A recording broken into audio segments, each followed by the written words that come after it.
Daddy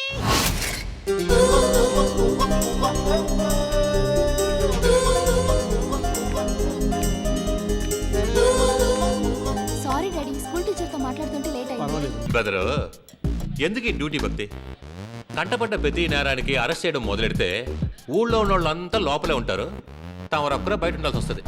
అంత stiffness ఉండొద్దు. వేట మొదలైతే నువ్వు వేట అవుతావు. చీర సారా పెద్దనై పెట్టుకుంటాడు. వరకటంతా బారు వాళ్ళు పరవశం ఇచ్చుకుంటాడు. ఇక పోయొచ్చే ఖర్చు మంటప ఖర్చు అంతా మన బాబా అలిమిలు చూసుకుంటాడు. నగలకే సరి ఎవరు దొరకలేదు. ఏయ్, మన బీరోరాజు బాబ్జీ ఉన్నాడుగా, పోయిన వారమేగా 160 పౌండ్లు తెచ్చాడు. సార్ థ్యాంక్స్ సార్, సరైన టైంకే గుర్తు యువర్ చేశారు. వెల్కమ్. ఈ బ్రదరా నందా ఇక్కడ ఎస్ఐగా అపాయింట్ అయ్యాను సార్. ఓ, అంటే విజయవాడ పార్టీ మీరేనా? క్యా బాస్, కొత్తగా వచ్చారు, చేతులు ఏమీ లేదే. ఒక హాఫ్ సోడా 6 నాప్లీస్ లేకుండా వచ్చారా? ఆయన కాలి చేతులతో ఏడొచ్చినాడు సార్. నిన్న రాత్రి 6 మంది నిందేసి లోపలేసినాడు. అందులో మొదటివాడు ఈడు, రెండో వాడు మన కానిస్టేబుల్ సుందరం. ఇతను తాగి గొడవ చేశాడు. అతను డిపార్ట్మెంట్ని హేళన చేశాడు. మిగతా వాళ్ళు బిలో 18, అందరూ తాగున్నారు. ఇదిగో అలాగని ఓవర్గా ఉండటం మనకి చేత కాదు సార్. చిచ్చా, ఊరికే ఎవడన్నా మామూలు ఇస్తా ఉంటే మేము ఈ ఊరు నుంచే వంగం వెళ్ళిపోతాం. ఒకడికి భయమే లేదంటే ఒకటి వాడు మత్తులో ఉండాలి, లేదా బ్రహ్మచర్య ఉండాలి. అన్నీ సర్దుకుంటాయో, పెళ్లి చేసుకో. కాకి బట్టలు వేసుకున్నది డ్యూటీ చేయడానికి. అయ్యో, హైగర్ రూటే ఏరయ్యా. ఎస్ సార్, ఒక మనిషికి ఎప్పుడు ఎక్కడ జ్ఞానబోధ కలిగిద్దో ఎవ్వరికి తెలియదు. బుద్ధుడికి బోధి వృక్షం, న్యూటన్కి యాపిల్ వృక్షంలా నీకు కూడా ఈ స్టేషనే లౌక్యాన్ని ఇస్తుంది. సార్, ఇక్కడి నుంచి తమరు ట్రాన్స్ఫర్ అయిపోతే పైకే పోతారు. అది పదవిలో పైకా లేక పరలోకానికానే తమరే డిసైడ్ చేసుకోవాలి. సార్, నేనేమి అయోగ్యుడిగా మారండనట్లా, బతుకుదేరు తెలుసుకోండి అంటున్నా.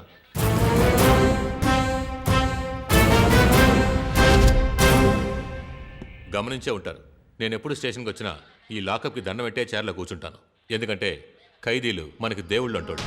నేను కాసేపు రెస్ట్ చేసుకుంటా, చెప్పిన దాని గురించి ఆలోచించండి. చిచ్చా, ఆ మెనూ కార్డు చదివి వినిపించండి అయ్యా. Okay sir. ఇందాండి సార్. శైలు కొట్టేస్తే 1000 రూపాయలు, బీరో దోచేస్తే 5000 రూపాయలు, దారి దోపిడీ చేస్తే 1000 రూపాయలు, ఇంటి కూడా దూకి వెళ్లి దొంగిలిస్తే 30%, సైబర్ క్రైమ్ 3 ఏళ్ళు, కొలాయి గలాటాలు 2000 రూపాయలు, ముఠా హత్యలు 1 లక్ష, ఒకడే సంపితే 50,000, మానభంగం రేపు చేస్తే 50,000, అక్రమ సంబంధాలు 5000 రూపాయలు. ఏ క్రైమ్ చేసినా 30% ఇక్కడికి వచ్చేయాల. Sponsor by Chandra duplicate keys, మామీ మసాజ్ సెంటర్, భజన్లాల్ తాకటంగడి, విజయ లాడ్జ్, లక్ష్మీ బార్, మా కిరాయి దాదా గుణసే ఖాదీ. అంతే కదా, ఇప్పటికి ఇంతే సార్. పోయి వర్క్ చూసుకోండి. గబ్బర్ సింగ్ అబ్బలో ఉంటాడా? ఫోన్ పెట్టవయ్యా, కుదరదని చెప్పాను కదా, ఫోన్ పెట్టు. అన్నా నమస్కారం అన్నా. నమస్తే. ఇంతకీ నువ్వు? నా పేరు శక్తి అన్న, ఆ. పెద్దన్న బిడ్డనన్నా. ఆహా. అన్నా, మీరు పెద్దన్న పేరు ఎప్పుడైనా విన్నారా? విన్నాను. వింటే ఈ ఊర్లో ఇప్పుడు వరకు పెద్ద పెద్ద బిల్డర్లంతా కూడా మా నాయన వచ్చి కలవకుండా పనులు మొదలు పెట్టలేదు. కానీ మీరు మాత్రం ఇప్పుడు దాకా వచ్చి నాయన్ని సోనలేదే. నేను వచ్చి ఆయన ఎందుకు చూడాలి? తవరు గుంటూరు వాళ్ళు కదా, ఆ మాత్రం పొగరుంటాది. అంతేనయ్యా, గుంటూరు కారం పొగరు అంతే. నీకేం కావాలో సరిగా అడిగి చావు. ఏంద్రా సౌండ్ ఓవర్ అయితాండది? ఇది మేమేలే ఊరు, ఇక్కడ ఏం మాట్లాడినా మేమే, మిగతా వాళ్ళు మేము చెప్పిందే ఇనుకోవాలా. అన్నా, నన్ను ఏం చేయమంటారు? ఇది కరెక్ట్. ఓ పంచే, రేపు నువ్వు ఓపిట్లో 20 లక్షలు పెట్టి అబ్బాగా తెచ్చిచ్చి ఆశీర్వాదం తీసుకుని పో. ఏంటి అంత డబ్బు? ఏంది ఓవర్గా చెప్పినానా? 2.5 కోట్లకు నిన్నే కదా ఓ ల్యాండ్ రిజిస్ట్రేషన్ చేయించినావు. 20 లక్షలకే ఓనుకొస్తుందా? అన్నా, ఒక్కొక్క రోడ్డు చెమటోడ్చి సంపాదించిందన్నా, అన్ని లక్షలు అలా ఇస్తాను. అందరూ చెవటోడిచే సంపాదిస్తున్నారు, కానీ సంపాదించిన దాంట్లో ఒక అమౌంట్ని పన్ను పేరున గవర్నమెంట్కి కడతాడారుగా. ఆ పద్ధతి ఏడకోడా. ఏడ నడిచేడిది ఈ అన్నల రాజ్యం. నువ్వు ట్యాక్స్ కడతాండావు. కుదరదంటే? ఇప్పుడు దాకా కుదరదని చెప్పినోడు ఎవడికి గొంతులో పేణాలు నిల్చలా. తెల్లారు నాకు పెట్లు దుష్టెట్టుకొచ్చుకోలు. డాడీ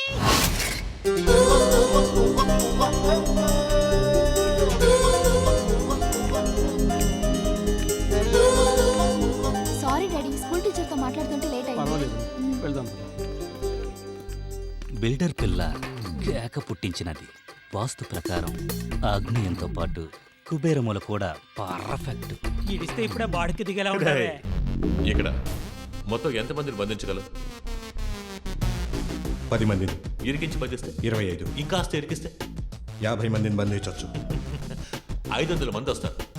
శక్తి లోపలుంటే 500 మంది వస్తారు. ఎక్కడ పెడతారు? స్టేషన్లో ఇరికించే చోటు లేకపోవచ్చు, కానీ పూడ్చడానికి చాలా చోటు ఉంది. ఈ టైమింగ్ లో రైమింగ్ మాట్లాడడం అనేది కొత్త చెక్కలో బిగుతుపోయేంత వరకు. కాలం గడిచే కొద్దీ కాటన్ చొక్కా మొదలి నీ కర్తవ్యం బాధ్యత లూస్ అయిపోతుంది. ఇలా లా లా అండం మొదలి కొంతకాలం లవ్ లవ్ అను టైం అన్నా పాస్ విక్టరీ వెంకటేష్ మాదిరే బిల్డప్ ఇస్తున్నాడయ్యా. నమస్కారం సార్. నమస్తే అమ్మా. Good morning sir. Good morning. Good morning sir. Inspector sir, ఓ ప్రమాదం నుంచి నన్ను కాపాడండి సార్ ప్లీజ్. చెప్పండి. నా పేరు ప్రేమ్నాథ్ సార్. క్వాలిటీ బిల్డర్స్ అనే కన్స్ట్రక్షన్ కంపెనీ నడుపుతున్నాం సార్. సిటీలో చెరువు పక్కన లేక్ అపార్ట్మెంట్స్ అనే పేరుతో అపార్ట్మెంట్ కడుతున్నాం సార్. ఆయన మాటలు ఏం పట్టించుకోబాకండి సార్. ఇది ఇన్స్పెక్టర్ గారి కేసు సార్. ఏ ఒక్కో కేసుకి ఇంక్రిమెంట్ ఏమైనా ఉంటుందా? ఇది పబ్లిక్ సమస్య, నువ్వు కూడా హ్యాండిల్ చేయొచ్చు. ఇన్స్పెక్టరు హెడ్ అని డిపార్ట్మెంట్ని విడదీయకండి. మీరు చెప్పండి సార్ సార్. ఇప్పుడు నేను బిల్డింగ్ కట్టుకోవాలంటే 20 లక్షలు మామూలు ఇవ్వాలని నన్ను బెదిరిస్తున్నారు సార్. ఎవరు? పెద్ద శక్తి సార్. కంప్లైంట్ రాసివ్వండి. పెన్ను పేపర్ ఇవ్వండి తెచ్చా. సార్ కంప్లైంట్ రాయాలి కదా. నమస్కారం సార్.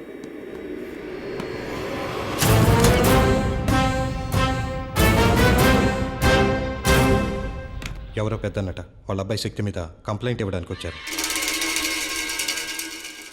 శక్తి మీద? శక్తి మామూలుగా మంచోడనే. కంప్లైంట్ ఇచ్చేంత వరకు టైం వేస్ట్ చేయడే. కోపం వస్తే కుతుక్కొస్తాడు. ఇప్పుడు నిన్ను బెదిరిస్తున్నాడంటే నీ మీద సాఫ్ట్ కార్నర్ ఉందని అర్థం. నీ టైం బాగుంది. పోలీసు అండి మీరులా. ఇదిగో వాళ్ళంతా పచ్చినతో తాగేవాళ్ళయ్యా.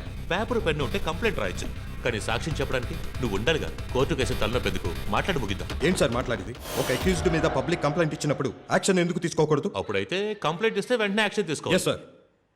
ఇదిగో అడ్డు, నేను స్టేషన్లో లేనప్పుడు ఈ ఎస్ఐ నీది తక్కువ జాతిని తిట్టాడు కదా, కంప్లైంట్ ఇస్తావా? ఇస్తాను సార్.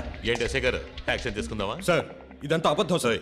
ఎవడో ముక్కు మొహ తెలియని బిల్డర్ ఆడిని నమ్ముతున్నావు. నాతో కలిసి 10 ఏళ్లుగా పనిచేసే హెడ్. అతని మాటలు యాక్షన్ తీసుకోకూడదా ఏంటి? ఏదోలా మీరే సమస్యని పరిష్కరించాలి సార్. నేను అంత డబ్బు ఇచ్చుకునే పరిస్థితుల్లో లేను సార్. ఆ మాట బాగుంది. అప్పుడే సమస్య తీరుతుంది. ఇలాంటి వెంటనే మాట్లాడాలి.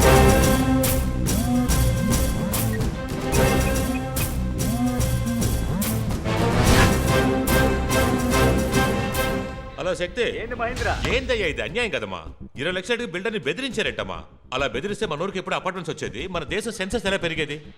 ఇండియా ఎప్పుడు గొప్ప దేశం అవుతుంది? ఆవు అంటే పెళ్ళాం పిల్లల్ని ఎత్తుకెళ్తానని చెప్పడం పెద్ద తప్పయ్యా. సార్, మీ ఆవిడ ఇప్పుడు గుడికి వెళ్ళిందా ఏంటి? అవును ఇన్స్పెక్టర్ గారు. మీ నాన్న బ్యాంక్ వెళ్ళారా? అవును నేనే పంపారు. ఈ విషయాలు మీకు ఎలా తెలుసు? శక్తి శక్తి ఆవేశపడుకో. ఆ పెద్ద పెద్దోడు వదిలే ఏమి చేయకూడదు. ఏంటి, అమ్మాయి కూడా ఉందా? అయ్యో మా అమ్మాయిని ఏం చేశాను సార్? సార్, పిల్లల్ని కనేటప్పుడు ఓ అబ్బాయిని కని ఉండొచ్చుగా, లేదా కాస్త యావరేజ్గా ఉన్న అమ్మాయిని కని ఉండాలి. అమ్మాయి అంతగా తట్టుగా. డబ్బేతో చెప్పు. శక్తి, 20 లక్షలు మరీ అన్యాయం శక్తి. ఇది డీల్. అన్నిట్లో న్యాయం ఉండాలి. బిల్డర్ ఓ గుడ్ న్యూస్, 17 ముగించుకున్నాడు. ఎవరిని ఏమీ చేయనని మారమ్మ మీద ఒట్టేసినాడు. Don't you worry. సార్ ఇది అన్యాయం సార్. అంతేనట్టవా? ఇదిగో బిల్డర్, నువ్వు నయా పైసా ఇవ్వక్కర్లేదు. నీ కూతుర్ని గుంపుగా చెడిచి కుప్పతట్లో పడేసిన తర్వాత ఈ కాకి చుక్క పెళ్లి కొడుకు వచ్చి తాళి కడతాడు. నువ్వు బయలుదేరు. అయ్యో వద్దు సార్, నేను 15 లక్షల రూపాయలు ఇచ్చేస్తాను సార్. ఏందయ్యా ఎస్ఐ పెళ్లి కొడుకు వద్దంటున్నా? అయ్యా నా కుటుంబాన్ని ఏం చేయకండి, నేను డబ్బిస్తానని చెప్పాను కదా. Very good bye. 15 అక్కడ ఇస్తున్నావు, 2 ఇక్కడ ఇస్తున్నావు. ఇప్పటికే టైం అయిపోయింది. 2 గంటలకు బ్యాగ్ మూసేస్తారు. బయలుదేరు. అలాగే సార్. బయలుదేరయ్యా. సార్ ఏంటి సార్ ఇదంతా? అరెస్ట్ చేస్తారనుకుంటే గ్రామ పంచాయతీ పెట్టారు. అరెస్టా? ఎవరిని? శక్తిన?